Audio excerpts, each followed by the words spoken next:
Ay mga mi, so natuwa lang ako dito sa adventure namin.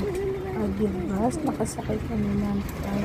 Actually, bihira lang kami sumakay nito. Kasi nga, wala namang ibang means of transportation dito sa lugar nito. Ito nga yata yung Agham Road, hindi ako nagkakamali. Diba? Merong part sa highway, pero yun lang, nakakatuwa lang kasi kahit papaano, hindi ka na mapapagod maglakad. Tsaka hindi ka masyadong maiinitan. Nakakatuwa naman yung adventure namin, lalo na itong patawid ka nga ng kalsada o diba? Tsaka, 50 pesos lang yung bayad dyan. Tatlo na Di ba kami. Rockaway ka, O kuya? diba, carry boom boom lang. Ay, may Tapos, pala si Padya. ayan, nakatawid na nga kami. Ito kay Kuya. Wrong lane kami. Yun pala, bike lane yan. Kaya, carry bells lang na opposite lane siya. So, ayun lang. Share ko lang.